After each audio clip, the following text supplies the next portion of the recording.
ಗೆಳೆಯ, ಉತ್ತರ ಕರ್ನಾಟಕದ ಖಾನಾವಳಿ ಯಾರಿಗೆ ತಾನೇ ಗೊತ್ತಿಲ್ಲ ಗೆಳೆಯ. ಅಡುಗೆ ಮನೆ ಇದು. ಊಟ ಶುದ್ಧವಾಗಿರುತ್ತೆ, ಸ್ವಚ್ಛವಾಗಿರುತ್ತೆ, ಮತ್ತು ಶುಚಿಯಾಗಿರುತ್ತೆ, ರುಚಿಯಾಗಿರುತ್ತೆ, ಚೆನ್ನಾಗಿರುತ್ತೆ.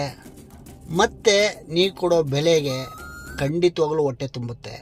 ಇಲ್ಲಿನ ಸ್ಪೆಷಲ್ ಏನು ಅಂದರೆ, ನಿಮ್ಗೆ ಗೊತ್ತಿರೋ ಹಾಗೆ ಜೋಳದ ರೊಟ್ಟಿ ಉತ್ತರ ಕರ್ನಾಟಕದ್ದು, ಮತ್ತು ಮೆಂತೆ ರೊಟ್ಟಿ, ಹಪ್ಪಳ, ಉಪ್ಪಿನಕಾಯಿ, ಅನ್ನ ಸಾಂಬಾರು, ಮತ್ತು ಪ್ರತಿ ಸೋಮವಾರ ಹೋಳಿಗೆ ಊಟ ಇರುತ್ತೆ ಗೆಳೆಯ. ಬಾಯ್ಲೆ ಬಾವರೆ ಬೇಗ. ನೀನು ಉತ್ತರ ಕರ್ನಾಟಕದವ್ರು ಮಾತ್ರ ಬಂದರೆ ಅನ್ನ ಸಾಂಬಾರು ಕರೆಕ್ಟಾಗಿ ಹಾಕ್ಕೊಡ್ತೀಯ. ಈಗ ನಾನು ಬಂದರೆ ಹಪ್ಪಳನೇ ಕೊಡಲ್ಲ, ಉಪ್ಪಿನಕಾಯಿ ಕೊಡಲ್ಲ. ಯಾಕೆ? ಗುರುವೇ ನಿನ್ನಾಟ ಬಲ್ಲವರ್ಯಾರ್ಯಾರೋ, ಶಿವನೇ ನಿನ್ನಾಟ ಬಲ್ಲವರ್ಯಾರ್ಯಾರೋ.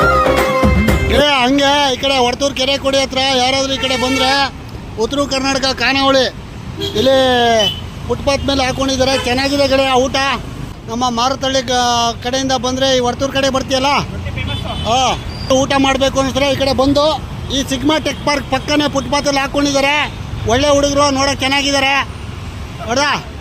ಓಕೆ, ಊಟನೂ ಚೆನ್ನಾಗಿದೆ, ಬಂದು ಊಟ ಮಾಡೋ. ಜೈ ಗೆಳೆಯ.